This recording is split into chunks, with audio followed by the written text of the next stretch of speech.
What's up, everybody? Mark and Verona here with Hello. Carnivox Academy. Verona, what's good? How you doing? How you feeling? I'm good. How are you? Oh, I'm good. You're As you thirsty. know, we had no thirsty. We had no technical issues trying to set this up, did we? Not a single Not at one. all. Not at all. No, I think like Carnivox Academy is going to become infamous because back when we were streaming, every time we streamed, what was it? A tech issue. Sorry, we're late, everybody. So I think that's it's our brand. That's our brand now. That's what we do. How you feeling about checking out Jinjer? How you feeling about getting your feet wet with this like harsh vocal world? Yeah, finally, because I have like students of mine that have been telling me, "Oh my God, you have to listen to Ginger. You have to listen to Ginger. Like she's amazing. She's amazing." So, and I mean, I forgot to listen to her, so I'm really excited that we actually do it. So I'm gonna, Sure. yeah, I'm really excited because she's the best apparently, or like one of the best. So yeah, I'm really Yeah, excited. Tatiana is quite talented. She has a lot of technical prowess, and I think you're going to enjoy it. Now, for anybody that maybe this is their first Carnivox Academy video, because we always have new viewers, just a little detail on who these schmucks are talking to you, and why anybody wants to hear us talking about Yeah. Tatiana's voice. So my name is Mark. I am a professional vocal coach specializing in harsh vocalization. I do sing. I am a singer in my band Kardashev, and I do clean sing, but I very much view myself as a harsh vocalist who can sing when I need to. I can sing when the times when it is You're required of me. great. You're great. Well, thank you. I appreciate. I have a lot to learn, and that is where you come in. So, Verona, I've been here since the beginning, but you're a new addition to the coaching team here. So, tell a little bit. Tell the viewers a little bit about Yes. yourself, who you are, because they might not have seen any of your videos. You only Yeah, started that's true. I at just the end of started. April, so it's Yeah. still fresh. Still Yeah. fresh. So I'm a singer, songwriter, and vocal coach from Montreal, Canada, Quebec. So I'm a French Canadian. That's where my little accent comes from. And yeah, so I've been doing this for my whole life, and I've been doing this like vocal coaching and in between my gigs and my touring my studios. Like it's always been my two jobs, basically singing and coaching for the past 12 years. So already, yeah, already.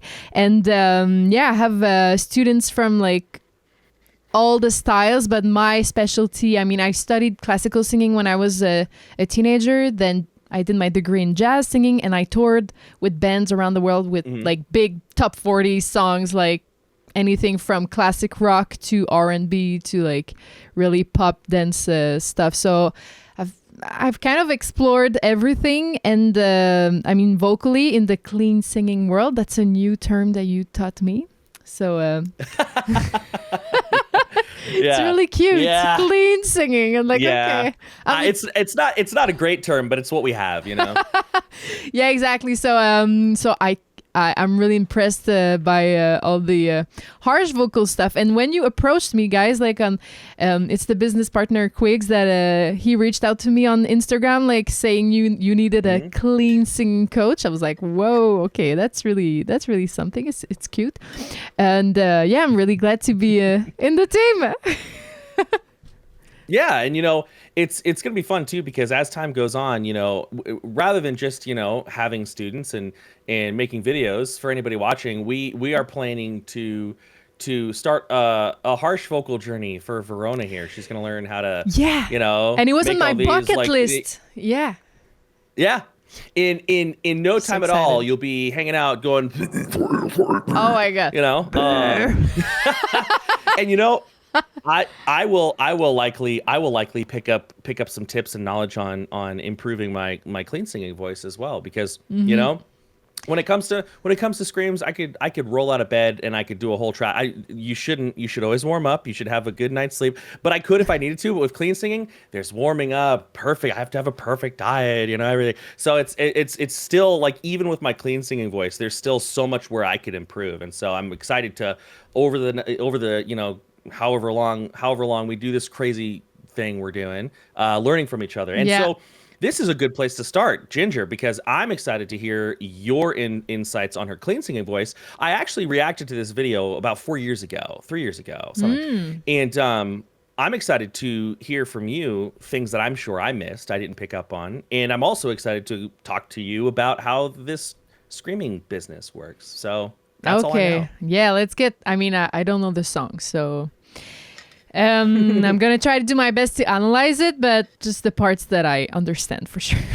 Okay, let's. Yeah, and you pause whenever you want, because Verona's in control of the video today, so I'm hanging out. I get to chill a little bit today. This is nice. Yeah. Okay. Let's get going if you're ready. I'm ready. Let's go.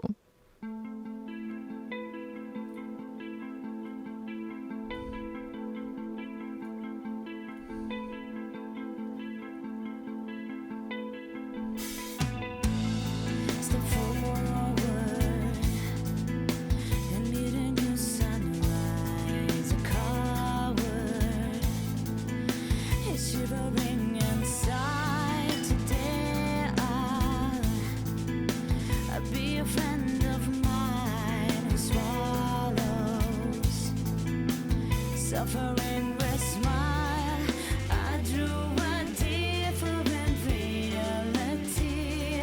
with unconditional loyalty.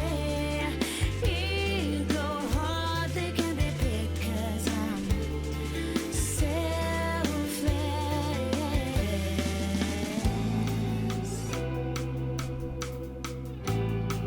Okay, so I'll stop there. So far. before I don't understand anymore. Sure, yeah. You pause. I'll tell you this. You paused at a good spot. You paused at a good spot in the song. So yeah. Yeah, but what do you think? What do you hear? What do you notice? I mean, she has a pop tone. Can I say that? Will people get like angry if I say that? Like she has a great maybe, but who cares? But maybe sorry. I mean, for me it's good. Like she has a nice like it's her talking voice. Like I'm sure she like when she speaks it's probably pretty much like the same, but what I've noticed is like she really links all of her words together, and that's a thing that a lot of people in rock, because I have a lot of students in rock, they kind of forget because they want to be like they want to attack everything, because sometimes the drums are heavy, the music behind is really heavy, but the vocals here are not like they're floating, they just like I don't know the song, but like where forward and meet, she could have said like step forward and meet, like re-attack, but step forward, and I think that's how she did it. Let's just check again. I think you're right. Yeah.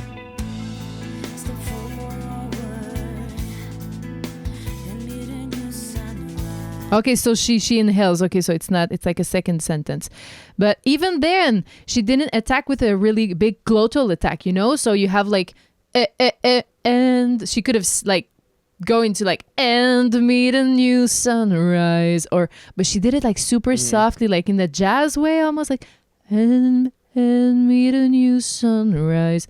And like we call it, I don't know if you call it that way, but like when you have a vowel that doesn't have like a consonant that helps you attack the sound, I have like three ways. I have 3 ways of attacking it. So you can attack it with a glottal attack, so like and or you can attack it with a breathy attack. So it's like if you're adding a little bit of air before going into your sound. So like and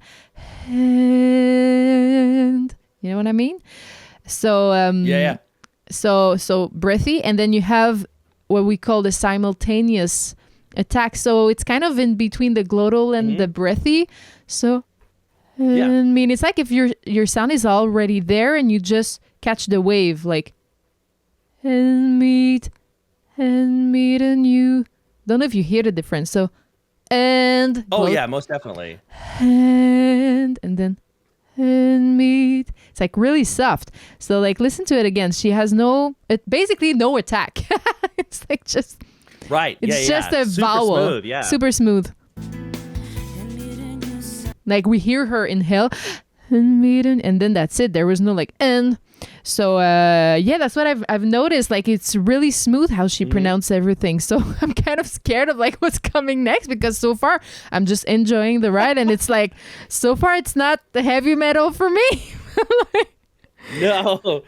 Now, I have a question for you based on what you said. Yeah. So we talk about those onsets and harsh vocals all the time.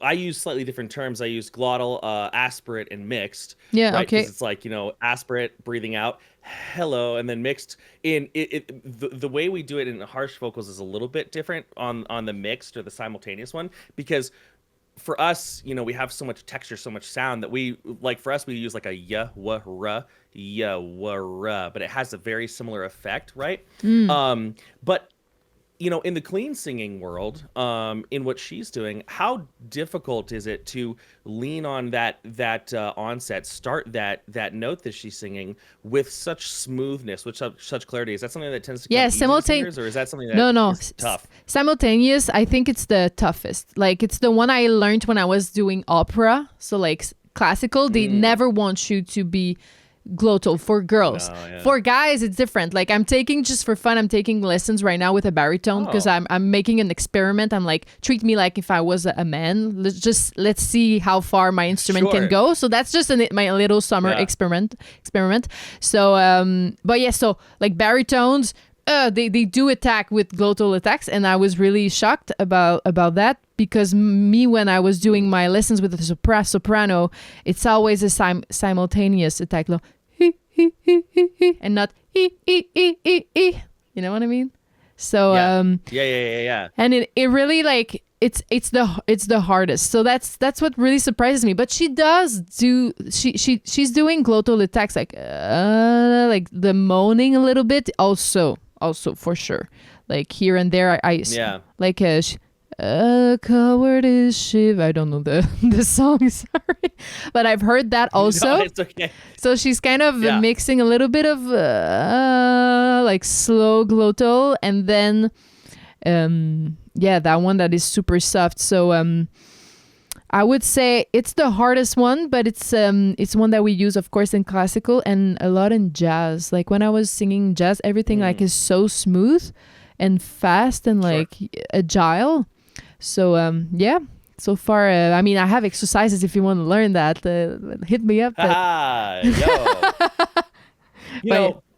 You should. One thing that you talked about, that like little fry, like hey, that thing, that's obviously. I've always thought that was kind of cool, not just because it has a neat sound, but I just find it impressive when I hear singers do that, even at soft levels like this, because you're going from one totally different vocal cord connection to another, right? Yeah. Your vocal cords are moving from a place of like more open space to now right on that amount of connection, right on that amount of engagement to get the pitch that you want.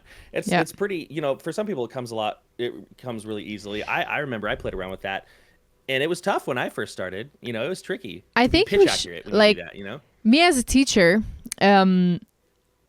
I try to make my students avoid that as much as possible first, so that we get the song perfect without this. So you just start if you want to do a glottal attack, you do it clean, or if you want to do a simultaneous attack, you do it clean, and then we get through the sentence and through the paragraphs without any of the in the way.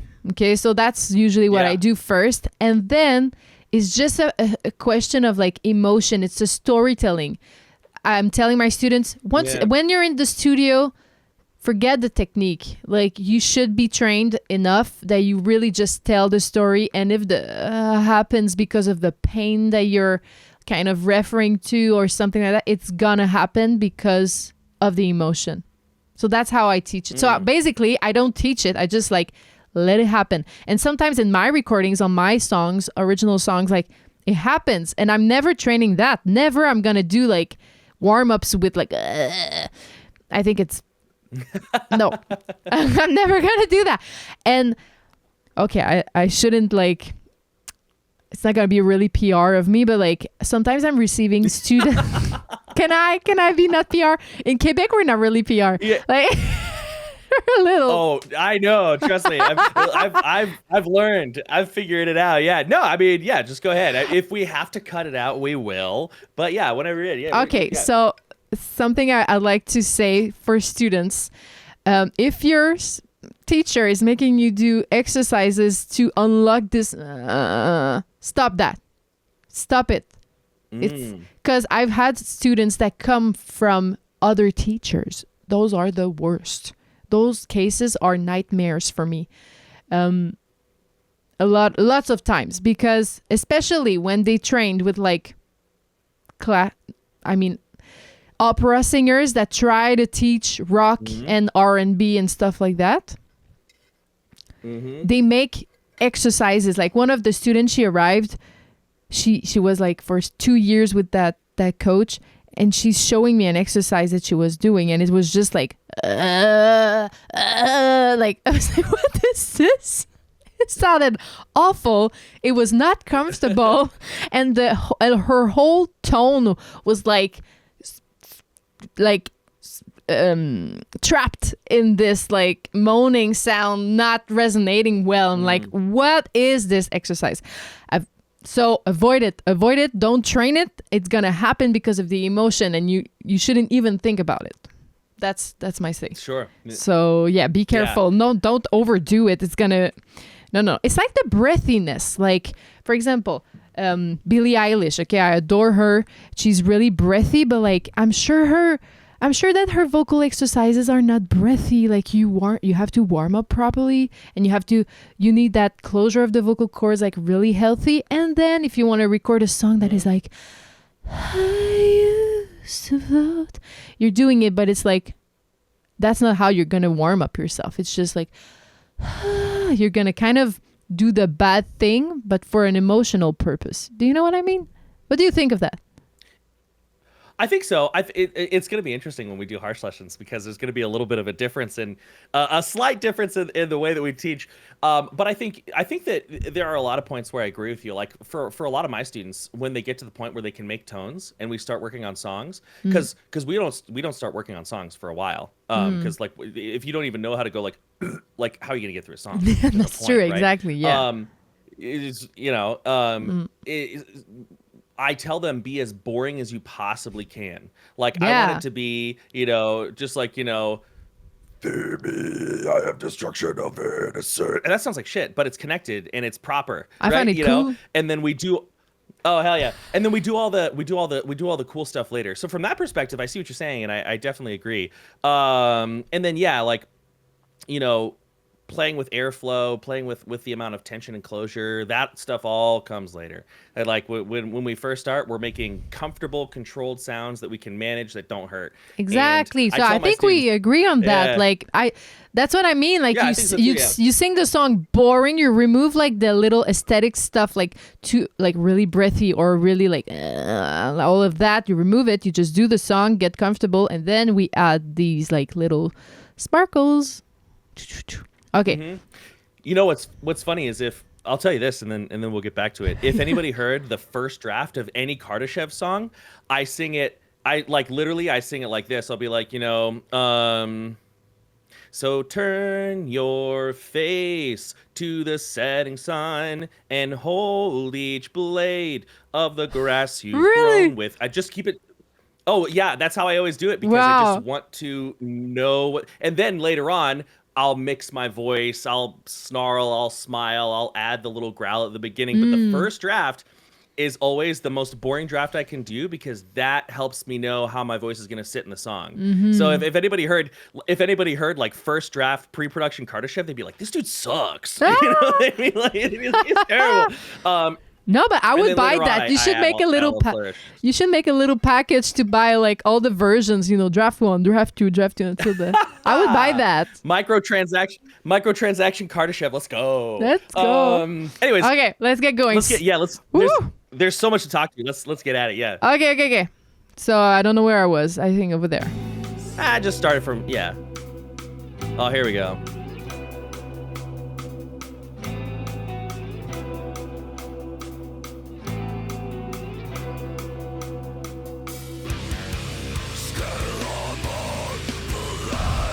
What?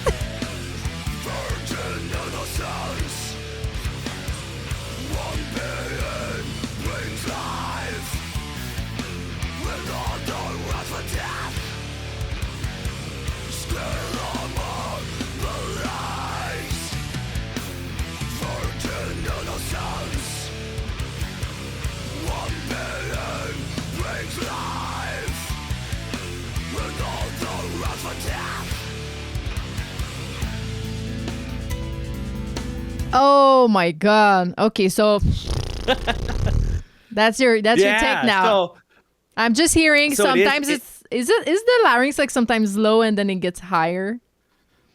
yeah, absolutely. So yeah. you know, Go ahead. in a lot of the videos you've done so far, you're always like, "Oh, I'm not going to comment on the screaming." But here's the thing. I think you probably know a lot more than you think you know, because the thing about it is the way that we're creating the sound source is very different. However, the acoustic properties of the voice as they resonate in the oral space, the placement, you can probably hear better than you realize, like when there's twang on the scream and when there's not, because twang is an incredibly important aspect of screaming. No way. It's Okay. it's incredibly important. We should So, do I'm kinda t-shirts. curious- Like twang is the way. Yeah. Twang your screams or something like that. Guttural twang. Well, you don't really. Anyway, I'm getting off topic here, but I'm actually curious before I say anything to just from your perspective as a vocal professional, what sort of things do you hear and notice, and then we can talk about those. I'm really curious about it. So yeah. Okay, so yeah, I've noticed like it's super low. So for sure, it's not her vocal cords. That's because it's too low. So, so it's like I'm just hearing like it gets really deep, and then sometimes like she goes like a little wider and higher, ish. Mm-hmm. And then, yeah, I mean, I should listen to it again, but. That's a good start. That's my start, okay? And then maybe the airflow is stable. I don't know. Oof. Yeah. Oh, yeah. So fundamentally, what we have here is we have really three basic things going on. Now, as far as your comment about like the vocal cord engagement, there may be a little bit of connection in the vocal cords underneath the tissues that we're going to use for the distortion. However, they're not creating a fundamental pitch that we can identify. Okay. Right? We couldn't sit down at a piano and be like, "Oh, that's a B sharp." Oh, let me play the melody. It's not possible. So your ear is correct. What we're hearing is primarily distortion being created by a constriction. I know that's a bad word in the singing world, but a constriction of the tissues above the vocal cords, right? Yeah. And so if we were to take away all the false folds, the aryepiglottic folds, the arytenoid cartilages, all that stuff, right? And so if we were to take away all the flourishes, right, she would sound, she and I might be engaging slightly differently, but she would sound kind of like,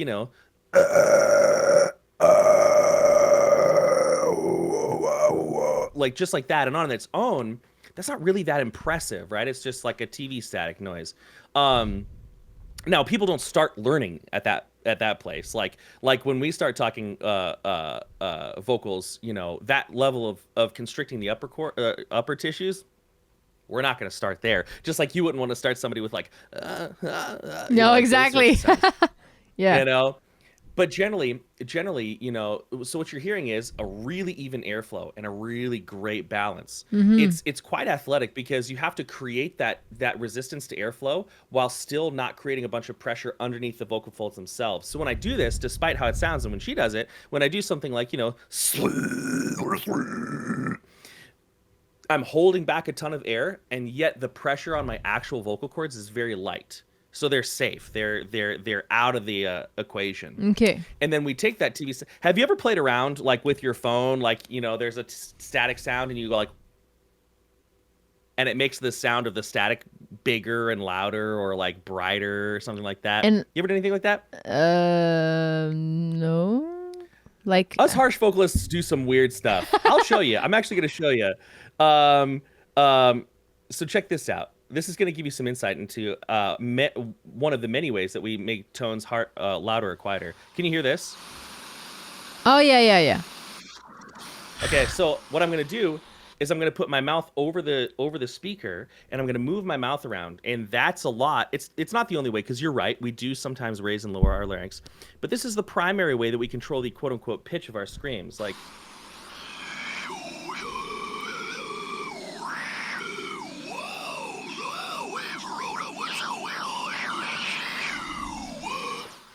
So what we have is essentially this sound or a similar sound. Somebody might be doing something looser or more constricted or whatever. And then I take that and I can use my tongue and my lips and my jaw to lower that tone,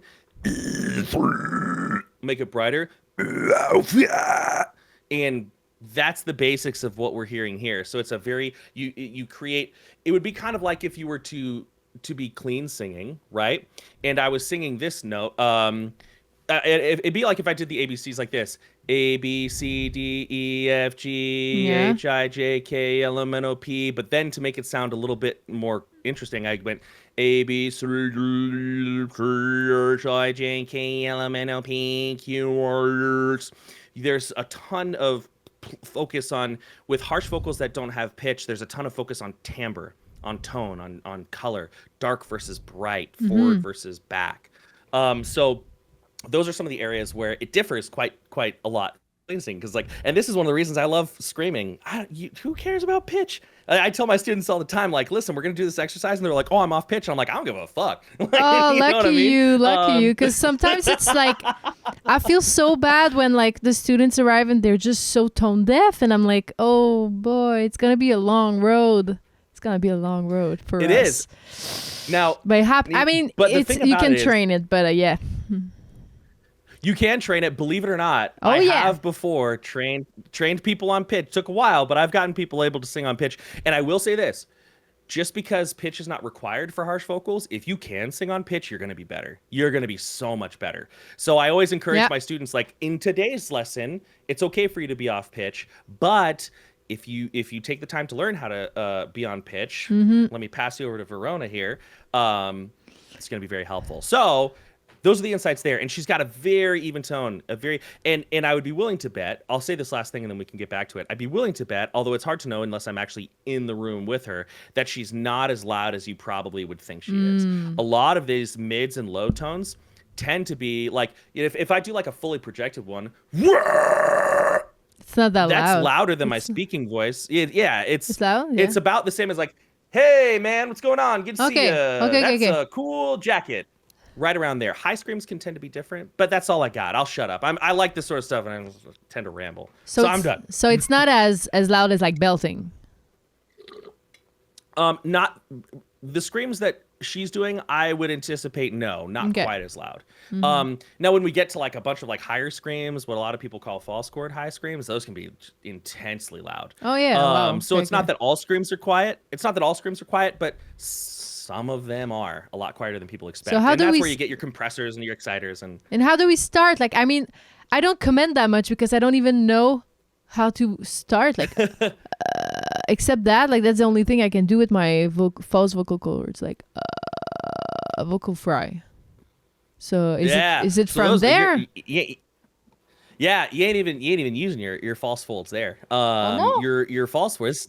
No. So your false folds, they're gonna come in a lot more when you do things like clearing your throat. You hear and feel that rumble. Yeah. Your first goal before you do anything fancy, as a brand new screamer, is to be able to do this, and feel those vibrations up in the back of the mouth and forward in the face, right? So and you can kind of hear it happen. I'll show you like a diagram of how this works. You have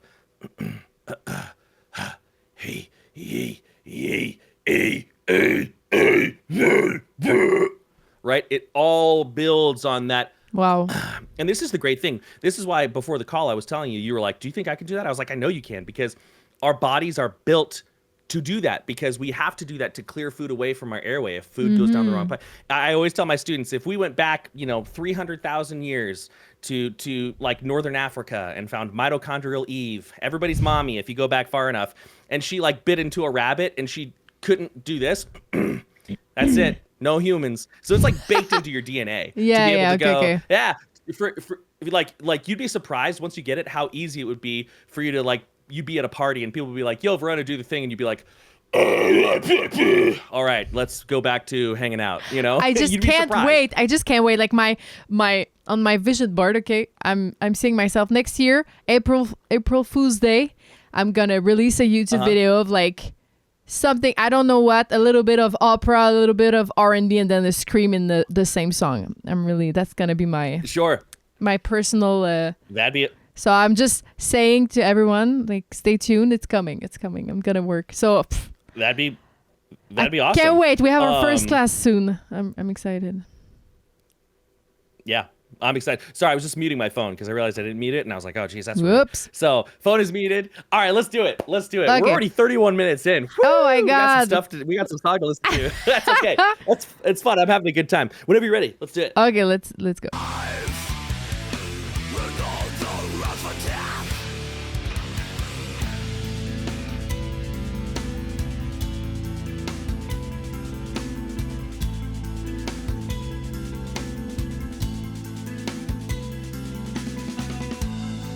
No promises I ever give.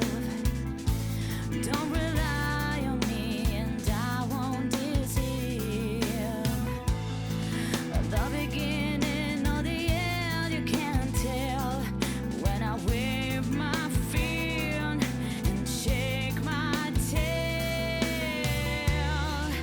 I grew a different normality with unblameable morality. Hooks and nets are there for me, but I'm skittish. Oh! Oh, it's coming Hey, back. you know, that's one of the reasons that this song is so good for us to do, because it follows a very set structure. Yeah. Boom, boom, boom, boom. Yeah. You know what I mean? So she was doing a lot of different stuff. Yeah, with she her, was- with her singing voice. Yeah, She exactly. took a different approach. Yeah, different approach. She kind of belted a little bit. Oh, But, really? but I mean, it's like soft bell, like she was more like, yeah, she was louder for sure.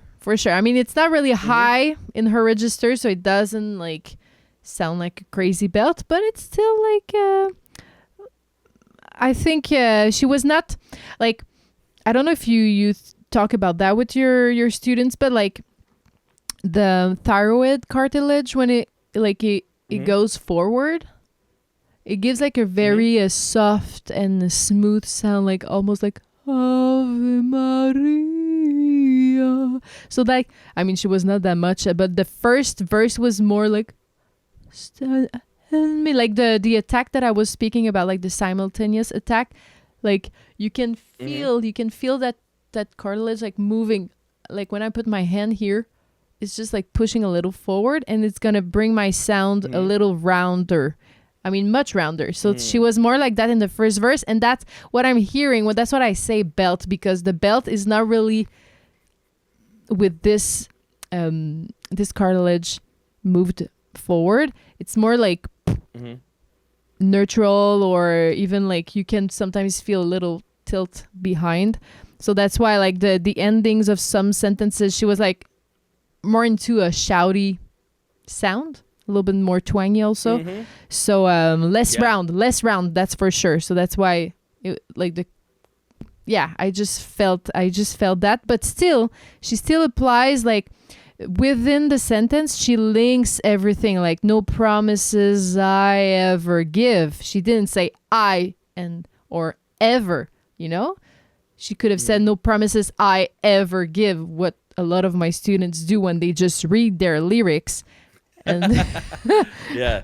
so you have to link. And so but yeah, let me just go back and tell you what I mean. Sure.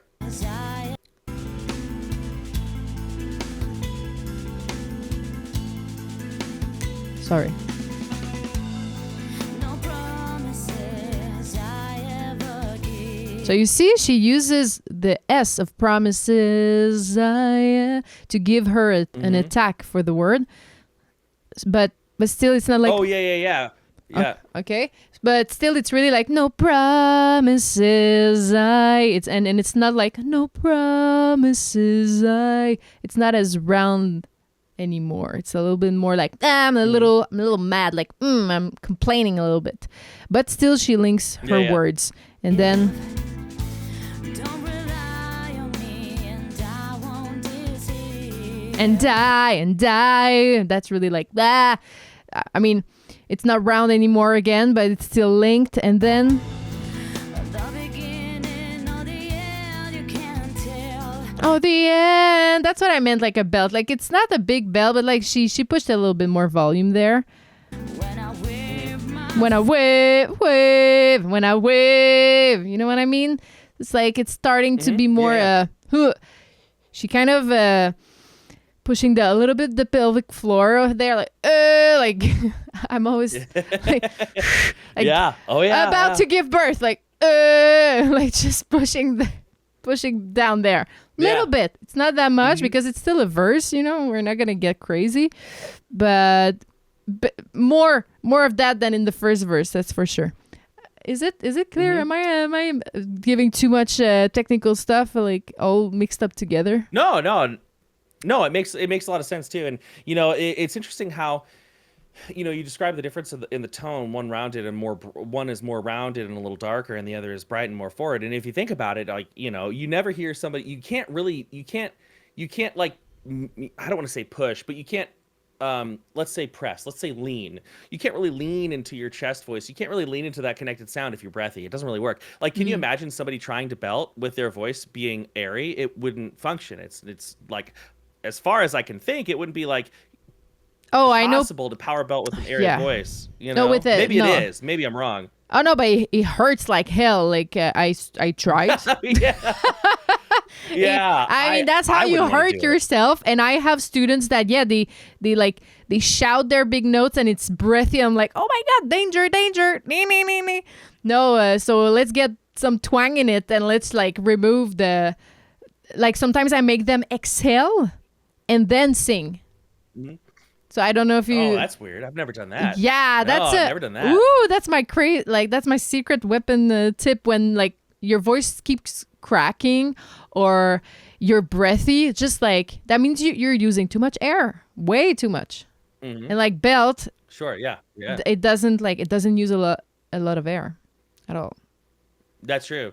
And an expressive airflow is one of the biggest, like if, you know, if singing coaches spend a ton of their time teaching pitch, I spend a ton of my time teaching people not to dump air, because that's one of the biggest things that people run into with harsh vocals. And interestingly enough, it's exactly what you're talking about. Like with a lot of my harsh vocal students, even if they're not in because some people, they're not interested in singing a note for the rest of their lives. They just want to gurgle into a microphone, which, like, listen, I respect it. I do. I think they gain a lot from learning how to be at least what I call karaoke good, but they don't have to. It's not, you know, it's not required. But, you know, a lot of times, you know, with my students, we'll learn to sing in what I call a very stereotypical, like, you know, New England, Boston, New York, whatever. And the funny thing is, I've had a ton of students from New York and Boston and Jersey, and none of them talk like this. It's all cartoons or something. But, you know, we'll sing like, you know, A, B, C, D, E, F, G, H, I, J, K, L, M, N, O, P. I'm walking it. Because when we translate that, like check it out, you can hear it. If we're doing a foundational false chord sound, that's way too airy. Oh, yeah. It looks like it hurts. It doesn't, but it doesn't sound very good. No. It's quite comfortable, actually. But you like, how are you going to get through a full verse? You're not really, right? Which, you know, sometimes you want to be barky, so that's fine. But I'm getting off topic. So if I take that and instead of, you know, like Patrick Star, you know, fair me, I am destruction of innocence. Fair me, I am destruction of innocence. Now what if I do the same thing, but I'm fair me, I am destruction of innocence. Hey, fair me, I am destruction of innocence. I am the violent same. It's a lot more easy to control. But that's adding twang, no? Do you think you don't? Yeah.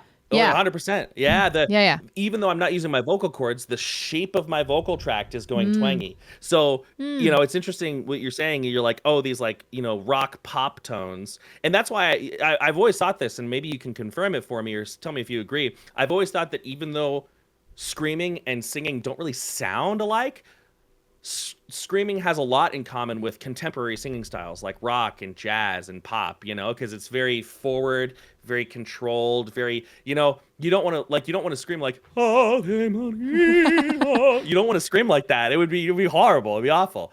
So yeah, interesting insights. And maybe as we do this screaming thing, you'll be like, oh, there is a lot of crossover. And Yeah, I'll be like, I knew it. I'm like super curious because I think you know a little bit about singing and a lot about harsh vocals, but like I know nothing about harsh vocals and a lot about singing, so I'm like, I don't know. I don't know. Yeah. I can't wait to know. Oh, you're gonna.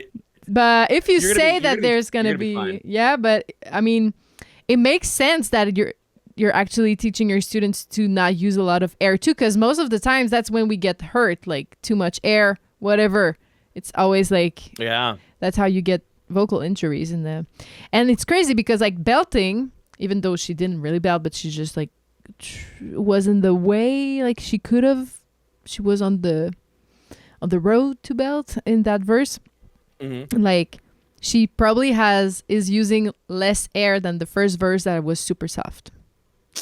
So like Yeah, sometimes when we get more volume, I don't know about your students, but all of my students, they always think they have to push a lot because the volume is loud. Uh-huh. But it's the opposite. It is. It is.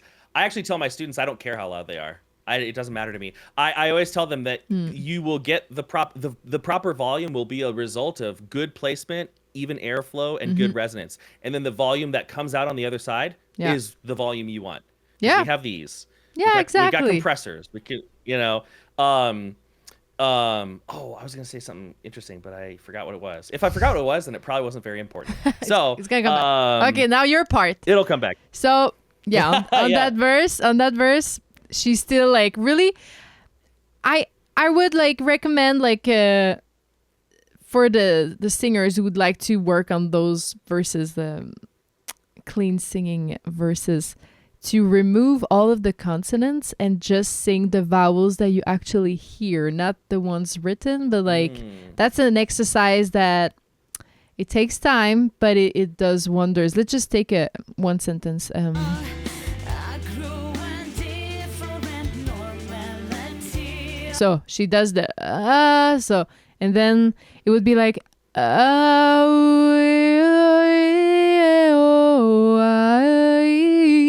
like if you can sing the whole song like that, and then having your torque and like your energy, and then you go back with your words, it's gonna sound amazing. Try this. That's my free tip of the day. That's a really smart. That's a really good idea. Because like if we think about it, what is a consonant if not just a stepping stone to the next vowel? Exactly, it's in right? the way. Yeah. And so if you've got that, that's really pretty good, because if your vowels are on point, Yeah.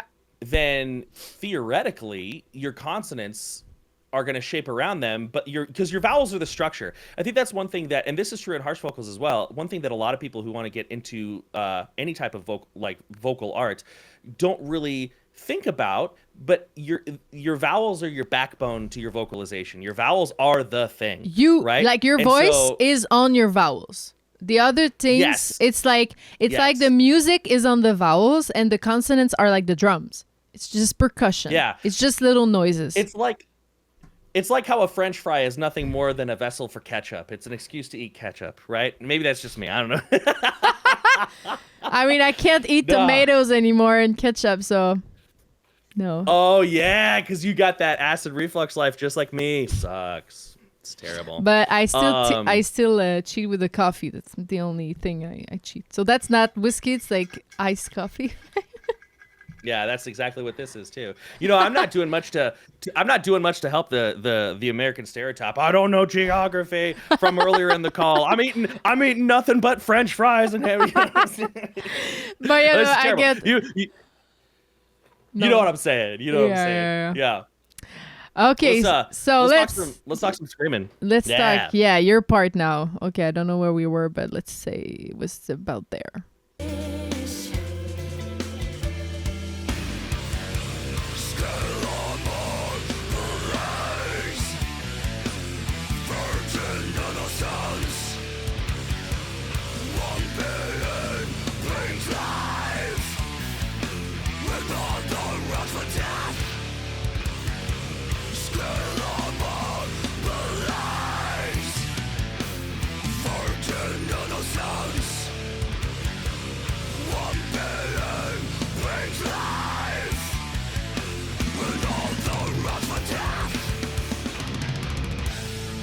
It's crazy. It's crazy. I'm hearing like the octave up. Is it me?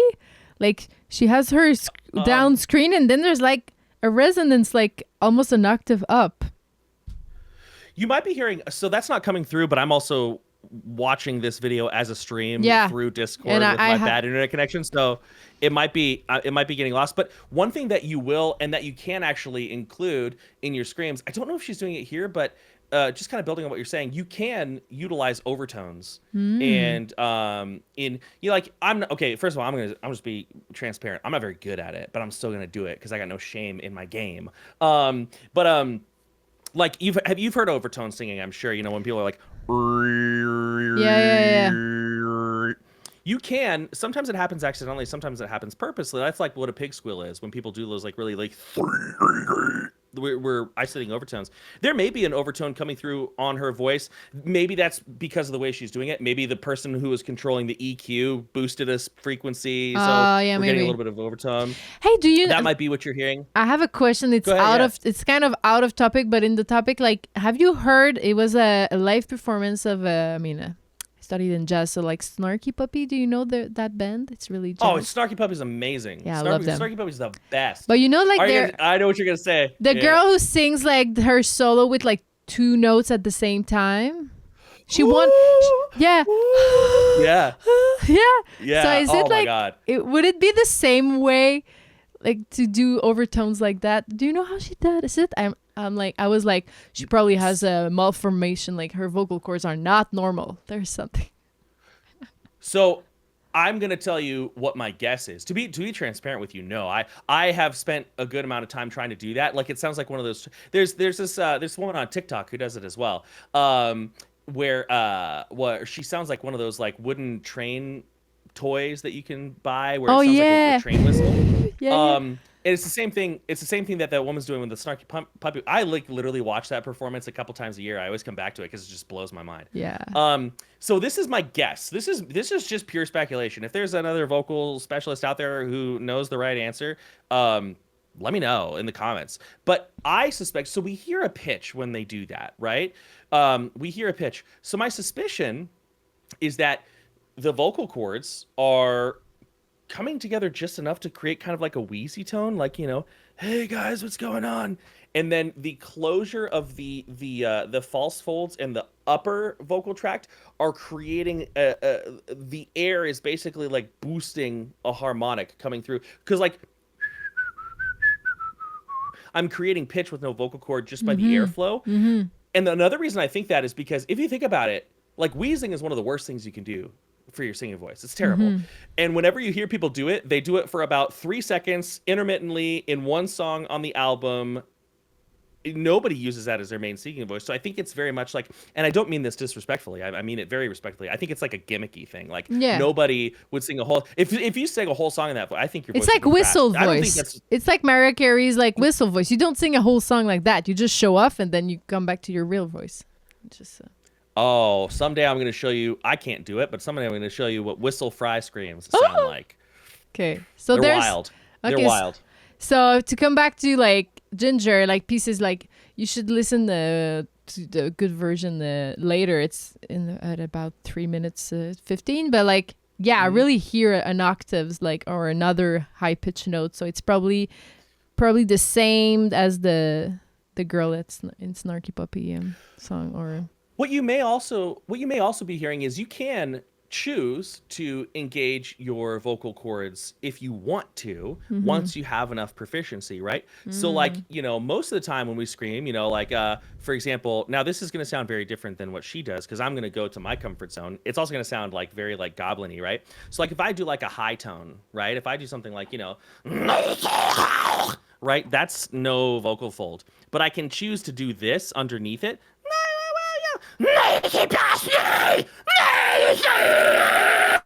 And you can hear it adds like a very like sort of like demonic sort of, it's a horrifically ugly sound. So could you do that? Could you do that little high pitch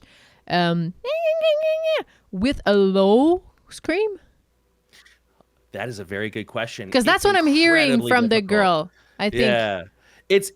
it's incredibly difficult for a lot of people. It's incredibly difficult because when we constrict the tissues above the vocal cords, much of the time, not always, but much of the time, it's difficult for the vocal tract to move in directions that would facilitate like a head voice. Yeah. Right.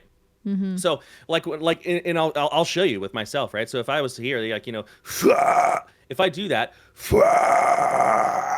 that's what happens when I try to go higher. I have to transition to a new type of scream. And so if I take that, that's a very chest voice note for me. I can't, you know, it's not possible, right? So maybe it's because she's a girl. Maybe because us, like, chest and head is so much closer. So maybe that's why she's able to have like I don't know. We're just trying to understand what she's doing there, because that impressed no, me. I think you could be right. I think you could be right because, like, you know, it is very, very true that you know, those differences, I mean, they oftentimes mean I have to teach harsh vocals a little bit differently. We can get to the same results. We can get to the same proficiency, but there's going to be a difference if I'm teaching somebody who looks like me than if I'm teaching somebody who looks like you. Yeah, a lot for of the sure. time, right? It's just the truth of the matter. So it could be that. It could be that. You want to try, just for fun, a couple harsh vocal exercises, just really casually, Oh my just God, for fun, yes! like Yes, 2 minutes. Okay, that video is so gonna be let me so long. We're almost at an hour. Let's go. Let's do it. So, you know, like here's the way that I normally would start a lesson with somebody who is just learning harsh vocals. I'm gonna make some sounds, and I want you to just do your best to mimic them. Now, here's the thing. That's very vague and that's very open. The reason I'm asking you to do that is because I want to hear where your voice naturally lands and then follow what is comfortable for your vocal anatomy versus like, we're doing it this way. You know, I want to meet your voice versus you meet mine. Okay, right? let's go. So I'm just going to make some sounds, and I just want you to do your best to repeat them. And I will tell you this beforehand. The majority of these, and I'll tell you when we switch, the majority of these are going to be technique-less. You don't need any level of vocal training or vocal coach experience to make a lot of these starting noises, right? They may be more difficult for you because your vocal anatomy is different, but we're going to find out. So let's say I'm hanging out, I'm staying up too late, I'm playing some video games, I take a sip of water. Good. Oh, what did you feel? Let's key in on that. What did you feel? Talk to me about that rumble. Yeah, it does like. Okay. Cool. So that's something we can hold on to. Yeah, that's something we get. Oh, you've got a good start. Honestly, let's try a couple more things. But we're gonna take that. We're gonna file it over in the think meets over here, and we're gonna come back. Right. I'm starting to get like very, very coachy, and I get very, very goofy when I get coachy. But I'm excited. Right. So now let's try some other sounds though, because we know that one's got some promise. Let's try a couple other things. So what I want you to do, you're gonna do the same thing, but you're gonna go just jaw dropped, just. Okay, so I do the same thing with mouth, my mouth open, basically. Yeah, just. Okay. No. No. Yeah. Okay. So let your jaw hang. Okay, now we're gonna do that. But what's your favorite animal? What's the cutest animal in the world? Dog, cat, baby penguin. My cat, my baby cat. When it was a baby. Imagine your cat as a kitten, so small, so cute. You're holding your cat, you're cuddling your cat in your arms, and you want to make this noise, but you don't want to wake up your cat because it's a precious moment. So I need you to do this as quietly as you possibly can. So instead of okay. Oh my God. Oh no, it's too loud. But there's like nothing happening. let your jaw hang. There you go. So your first step, if you were a brand new student, legitimately, would be getting you to be able to do this at the drop of a hat. Oops. You can do that on command whenever you want to without any tension. That would be number one. Too loud? Yeah. There's a little bit of tension at the top of the throat. But you did great, right? So we'll we'll stop it there so that we don't take up the whole. We're gonna actually film a vocal lesson later. Yeah. But the fact that you can do this, right? You've got a great start. You've got a great start, right?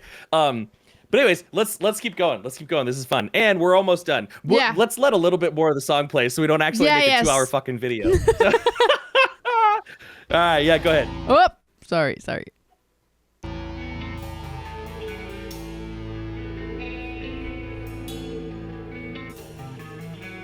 This part's pretty good. This part's cool. Yeah, that's very good. Neptune's child, shivering inside, drowns in the liquid gold.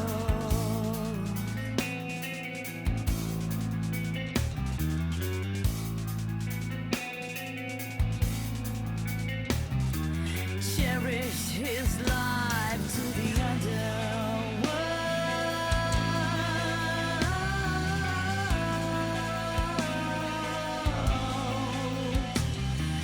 Make me flashing when the winter cries.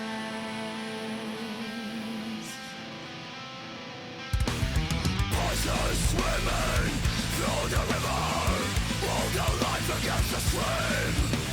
Searching for the room to catch on and see the sun beam.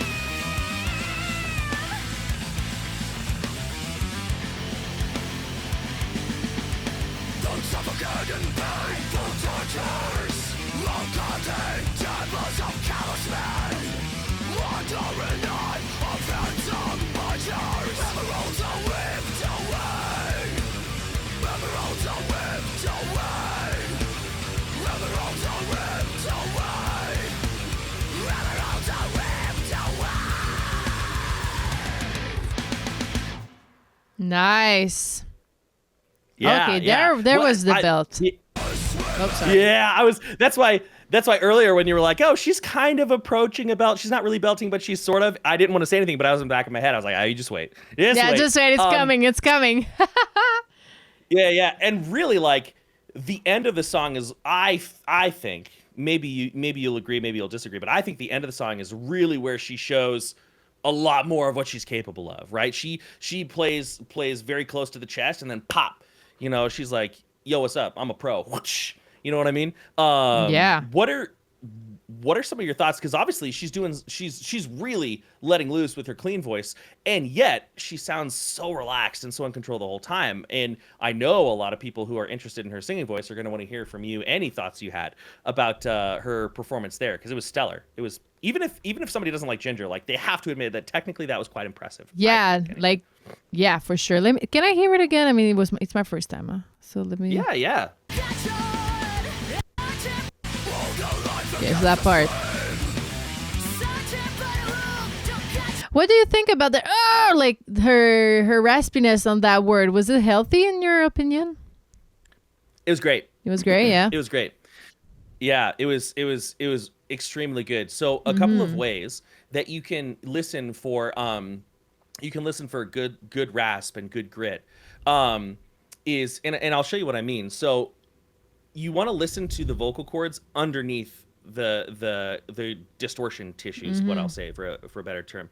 So if you hear, and I'll do like some grit on the voice, but it's gonna sound very different from her, because like even though she's metal and I'm metal, like she's very like rock, you know, like, and I'm very much like, you know, how can I sound like Satan getting a colonoscopy?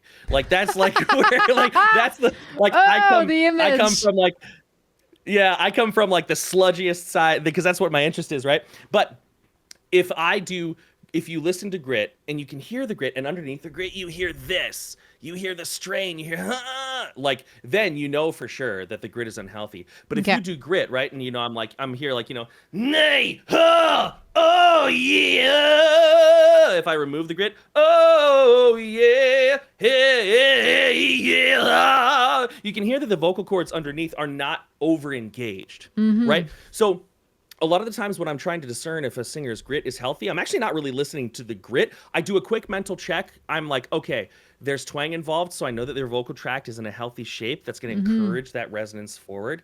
I think, okay, I can tell that they're not over projecting. And then after that, done, I listen to the sound of their clean voice because that's where the damage is going to happen. So that's where we want to put our focus. And so if you hear a vocalist like that's really gritty and they've got a lot of Weasley, you know, like, and that's all I'm going to do. I already didn't like the way that felt, right? And Yeah. or they have like and that's why, you know, you talked about one of your least favorite exercises. One of my least favorite exercises, which I will be clear, I actually do use this with students, but you'll never see me talking about it on a video because I think it's borderline. Anyway, that's too hot of a take. I wouldn't give a brand new chef an extremely sharp knife. I'll put it to you that way. But an advanced chef, sure. Well said. But you know, this like, you know, that can be a really good way to achieve healthy vocalization, grit, assuming you already know how to do relaxed grit. And so one way that you can get that is with like this, right? And she's got a lot of that very balanced. It's almost like you want to think of yourself creating pitch from your vocal cords and distortion from up here, and you can turn them off and on simultaneously. One of the best ways to exhibit this is with a technique called Kargria, which I'm probably gonna teach you, right? And you can hear you can turn that grit off and on independently from the voice, and you won't always be able to do that depending on the technique, but I'm getting that sense in my brain that I'm rambling a little bit. So I've learned. No, it's okay. As a very long. Sorry, I as a had very a long-winded technical fellow- problem, so like, let me just fix it. Oh no, you're fine. I like legitimately. I am miserably long-winded, and so over the many years, I've trained myself to have this little voice that says, "Mark, you're repeating yourself," and I'm like, "Okay, sorry." No, but I mean, it's really interesting because like sometimes it's hard for me to tell if that was healthy, but at the same time, her clean voice is so well placed that, and she doesn't do it for a very long time. Like she does it like whoop a little bit and then back to her healthy like clean placement. So I mean, because actually I'm able to sing raspy too, like, and it doesn't hurt me, but it just happens when I'm on a stage. I need the adrenaline. I need the vibe. I need the band behind me. Like here alone, forget it. I'm gonna hurt myself if I try. So that's why I don't teach it, but I tell my students it can happen in a healthy way. I feel like with magic, and I'm joking, with the adrenaline. Maybe I'm wrong, but I'm trying to look it up. Maybe I'm an idiot. But I feel like in see, this is me being a bad co-host here. I can't remember the name of your album. I literally my album have Whoop. a copy of it. Yeah. In the unknown. In the unknown, yeah. I feel like it's been a little while since I listened to it, but I did listen to it because I wasn't about to but when I didn't really know you, I wasn't gonna be like, sure, I've never listened to your music. I wanted to make sure you were actually good at this. Yeah, right? like is she a good singer or not? Yeah. Yeah, exactly. And I feel like I can't remember which song it was, but I feel like there are a couple songs on there where we had some rasp come through. Yeah. But it happened did that just like come through adrenaline. Yeah, I know that one of my songs, I think it's Days or Higher. I was super tired. Like I was just freaking tired. We were recording like at the worst hours at the studio because like I know. Yeah. So like I was recording during the night, like starting the session at 11 p.m. and finishing at 3 a.m. Yeah. Oh God. So I was and we were like trying to record almost every night, and I was teaching during the day and doing like practices with bands, like, so I was like super vocally tired. But we kind of liked the vocals, so we kept them. So I have literally done the same thing. So I'm not gonna wave my finger at you, because there literally have been times where I had an incredibly booked lesson day. I had an hour between lessons, so I get in the car, blast to Nico's house, lay down a couple tracks, blast home, and so it happened. And that's part of the reason actually why vocal health is so important, because as a professional singer, you're gonna find yourself having to do your job in less than ideal situations. Yeah, It's gonna exactly. happen. So I'm like, I was hearing the rest. I was like, ooh, it gives a vibe, but like I know I'm not on my healthiest right now, but we're gonna keep it just for the album. But so I think live, it's much cleaner, but there's an energy that I deliver live that is even bigger than on the album. So it kind of Sure. it balances the thing. But yeah. Yeah, and no, go ahead. I had a question, but yeah, wanna well, hear I you was run. just telling, like I was about to go back to to Jinjer, to the singer. What's her name? She's Her first name is Tatiana, and her last name Tatiana, I am okay. horrible at pronouncing, but I'm gonna give it my best try. I think it's Shmialuk. Okay. Shmialuk? Okay. So Tatiana. Tatiana, what I'm yeah, hearing, Tatiana. what I'm hearing in her voice is that she has a pretty high, like neutral high. I mean, not too high that she's like black, but like her larynx is pretty high, and that helps like having a really clean belt. If it's not squeezed, like she's not doing like a round belt. It's like pretty narrow and so I don't know if it you hear the same thing in her scream, but like that's what I'm hearing from her belt. Let's just listen to it again. Like this is high larynx, Yeah. and it's very narrow. Like I'm not gonna try it, but like That's okay. like well, I tried it.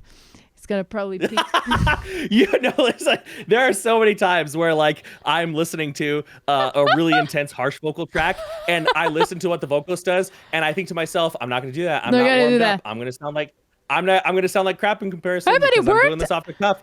And then I do it anyway because I'm a fool. No, but at the same time, like, I get did it, and I'm like, I think I'm pretty close enough. Like if I keep working on it, like I did what I said, like okay, high larynx, really narrow, and it worked. Yeah, But I mean, I'm not like it's not as good as her, but it's just like okay, I think that's the road to achieve it. But like what really impresses me is that she comes back. Like it's just like I don't know how she thinks when she performs like that, but like she probably has like all of her placements of like, okay, now I'm entering my belt placement, and then okay, now I'm entering my scream harsh vocal placement. So like, I mean, she's probably super focused. Like it's really impressive. So actually that's a really important point you're bringing up. So for a vocalist, for a screamer who wants to also be a singer, which, again, on a personal level, I don't care. Like some people are like, oh, I only like screamers if they can sing. And I'm like, all right, cool. Do you want a gold star? Like People good hate, for you, like buddy. I hate screamers that can sing. What?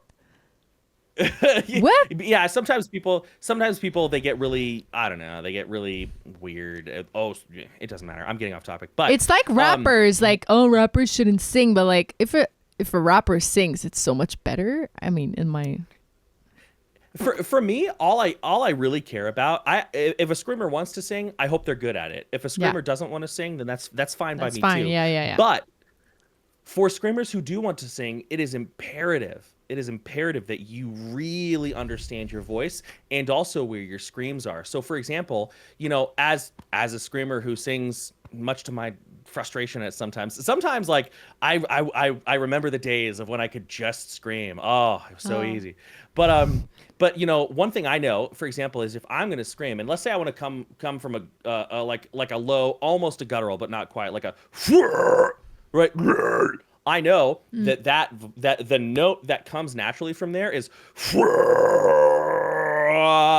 that note right there. Oh my God, I couldn't have guessed. So yeah, so I know that if I am gonna do a melody, I want to either pick that note or a note that is easy to get to from that note. I don't want to go and then hey, and if I do, I want to write it in such a way where I have a pause. I have time to go relax, reposture. Okay, but like, does she have a You know what I pause? mean? I'm not even sure she took a pause because like, but anyways, like She's got some, Yeah, she's got some good Yeah? pauses. Okay, She- okay, okay. And also she's a pro, so she's like she's Yeah, really exactly. good at it. I remember when I was doing cover bands in my early 20s, a couple of years ago. What song was it? I think I was doing a Beyonce song, like Oh wow, like Crazy Yeah. in Love, like, and then I was doing like the ad libs at the end, and then the next song was a Lady Gaga song, like I think Born This Way, and like the my mama told me when I was like the first verse was so low, and I just like I was like 2 octaves higher for the belts of like Beyonce's, and they were, and the band, they were crazy, they were doing like medleys, so you didn't even have the intro to go like, so I was just like, good. yeah, no. Like, so I just like, I was like doing you know the exercise I gave you, like bub bub bub bub bub, like this. Yeah, I literally was doing this off mic. I had 3 seconds, like ah! My mama told me when I just to place my larynx back down, like it was there, and then go back, and it worked. But like the first time I did that freaking medley, I didn't have my lows anymore. Like, Toby, oh shit, where are they? And then, so yeah, you get tricks. The more when you do it live, I think that's where you improve the most. Like I tell my students, agree. like, go do open mics, like go test your songs, go to karaoke's. You're gonna understand everything more, like in front of an audience with the stress and like everything else. But anyways, just a little story. No, that's so true. I have so many things based on what you said. The first thing is that, like, to anybody who doesn't know, and let me tell you something. I know this about myself. I know this about myself as a person. I would never be in a cover band because I am too lazy. It takes so much athleticism and work and expertise. Like I just I couldn't. I'm not built of tough enough stuff to be in like a pro level cover. Like I think sometimes people think about cover bands and they're like, oh, they're just a cover band. I'm like, oh, okay. It's okay if you don't like cover bands, but like just think about going from a Beatles song to like Beatles to Pentatonics to, you know, Marvin Gaye. Like what are we doing? Like that's crazy to be able to do that, right? Oh yeah. And then it's nuts. And you're right. You'll learn so well in a live setting, and that's one of the biggest hangups that harsh vocalists have. There's no open mics for harsh vocals. There's no, you know, so I mean, you have to go. Well, you could like but in Montreal for sure. Like I have a list of like open mics. You can do whatever you want. Like you just arrive, you do your. Right. Oh yeah. I mean, maybe not karaoke, but I mean, even karaoke, you just pick a song. Like if it's hard, like metal, you just cover it. And that's it. Like, you know, I don't, but the heavy metal scene here in Montreal is really good. Like people. Oh, is it? Okay. Yeah. Well, then maybe it's much more regional. In that case, okay, all you harsh vocalists out there, go. Let's go. And it'll be even more adrenaline because all the people there, like a bunch of people there, will probably, you know, or you know, maybe I'm being cynical. Maybe they'll be great. You know what I mean? I think they're gonna be really impressed. I would hope so. Yeah. I would hope so. But no, I think that that's very true. I totally agree with you, you know, and that's why I always tell my students, like, oftentimes they'll feel like they hit a wall because we all do that when we learn any skill. You get to the moments of plateau and they'll think that the answer is in more exercises. And I'm like, nope. The answer is in, let's buy you an instrumental, right? The answer is going to be in writing for your voice and putting some stuff out on Instagram to get feedback on. You know, more exercises is exercise, and this is something I always I kind of, exercises do not equate experience. No, exactly. They're not, you know, and so a lot of those, like, I just very much like your point of view on that, and I agree. That's all I'm trying to say. Yeah, that's how we get. I think we're doing a podcast basically. Huh? We're not doing a reaction video anymore. We're just like doing a big podcast. Who cares? I mean, it's a lot of it's a good talk. I would listen to that in my car for sure. But yeah, like my students sometimes they just think of the song that we are practicing right now, you know, so we do the warm-ups, the exercises meant to improve that song. And then when they can reach the note, sometimes we sing the song 3-4 times and whoop, they're getting tired. So I'm like, okay, so we have a problem. Like it's not in the best healthy way because we just did it 4 times and you're already tired. And they're like, oh, but it's okay. We reached the note like the first and second time, so I don't mind that. We're good. I'm like, no, we're not good. You always have to think, am I gonna be able to sing like that for 2 hours, 6 nights a week, every freaking week? You have to think like that. It's so interesting because I have the same conversations with my students, but for me, I usually, instead of, because like, listen, in a metal band, nobody's getting 2 hours until nobody's getting 2 hours unless you're huge. Like, okay, like an hour, Sleep an Token hour probably gets 2 hours. Yeah. I usually tell my students, your first goal is 30 minutes. Your second goal is an hour. And until you can do an hour and feel great at the end of it, you know, you're still doing good. You're making progress. We're improving, but we can't think of ourselves as like, well, we're never done, but you know what I mean? We can't think of ourselves as done until, you know, you can get through, because in the studio, like I remember when we were working on our upcoming album, there would be days when I was in the studio for 7 hours, 6 hours. You know what I mean? It's gotta happen. Yeah. I'm a bit of a perfectionist. You know what I mean? So no, I see what you're saying. Yeah, but usually the numbers I use are, and it's so interesting because like the two worlds are a little bit different, but a little bit the same. And it's but anyway, I mean, what did you for the whole like hour and a half that we've been talking?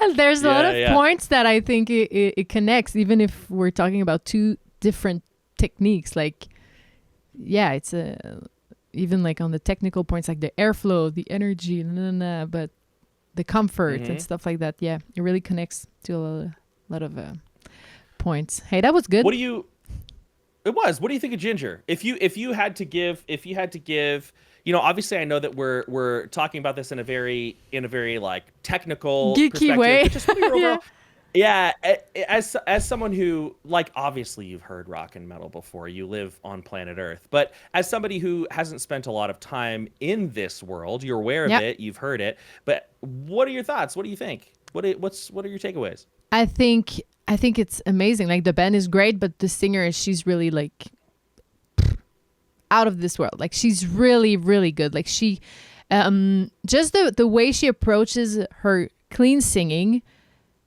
I like, even if she was not about to scream, I would consider, okay, she's a great singer, you know, just with the clean singing approach. And then you add the scream that you can tell me like that was a really good scream and So like just being able to have all of this as a singer, like that's one of my goals. I think the thing that she could add would be a little bit of opera in there, and she would do it all, you know. Like just like that would be crazy. Yeah, that's nuts. in my vision board. I told you that I want to do opera, and then I want to do a song with everything in it just for fun, just like I don't know, to go on American Got Talent or Canadians Got Talent and stuff like that, just for fun. That's my that would be my mission. That'd be dope. I would text in well, they don't do it anymore, but remember when you used to text in your votes? Text in your votes. You can. You gotta text your votes. Oh, no, it's not You still texting. do that? Oh, wow. Oh, no, it's not text. It's true. Now, it's like on the website, I think. You buy them on the website, I think. But, I mean, I didn't watch Canadians or America's Got Talent. I voted for Eurovision this year. Oh, yeah. And that's how they were doing. Eurovision. I voted for Nemo, and he won. Woo! And yeah. Well, and rightly so. Well, cool. I think this was a lot of fun. I think that's a good place to wrap it up. You know, I really enjoy Jinjer too. I will say on a personal level, sometimes they're just a little too rock for my own personal tastes. I'm not really into like rock music, but they're really good at it. Like, you know, and that's the thing. Even if sometimes I hear something where it's not like to my personal taste, I can still be very impressed by technique, and I can still admire musicianship. And like, expert level in my opinion. So that's that. Thank you for hanging. I think that this is fun. Hope if people like it, maybe we'll make it more regular and go from there. Anything because again, you're kind of new. All right, I'm going to speak English. See, I only speak English, and I can barely get through it. Are there any plugs, things about yourself you want to mention before we end the video here? Because again, you're still relatively new in this Cardivox space. Yeah. And we want to know that we want people to know that you're not just teaching people to say, but you're singing and doing cool stuff yourself. So tell them about that real quick. Yeah, I mean, we'll my first album that we talked about, In the Unknown, was like pop, indie rock a little bit. I don't know how you would describe like so it was more intense, like a little darker. And now post COVID, I'm all about like disco music. I'm really crazy about disco music. yeah. So that's the funny thing. You just hire me in my disco era. I'm like, okay, hard, like heavy metal channel want to work with me, and I'm just like, that's it. So, but I mean, I love it because I mean, I sang rock like with cover bands and with my original first album, but like now I released a song with that British producer. He's called Matt Marcy, and I'm really happy about it. Yeah. It's called I Wish I Knew, and it's a really fun summer like pop new disco song. And it basically, the story behind it, it's so funny. It's like 10 years ago I used to date like a genius, but like those people that they're just out of this world. They're just like, how like what is he even talking about? But it turned me on so much. I'm like, okay, I'm gonna write a song about like being being turned on by the intelligence of the person. And that's that's what the song is about, so you should check it out. Well, hell yeah. So there you have it, folks. Verona's writing songs about being turned on by high intelligence, and we write songs about abandoning your kids in the woods. So yeah, different vibe.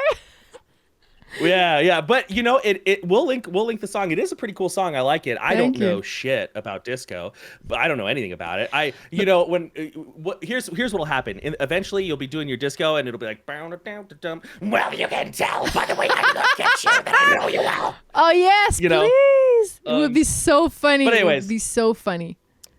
It'll be cool. It'll be fun. Well, hopefully everybody likes this. We'll see what people have to say. I don't know. I had a good time. Me too. We had a good time. That's what mattered. It was really fun. Yeah, but that's it.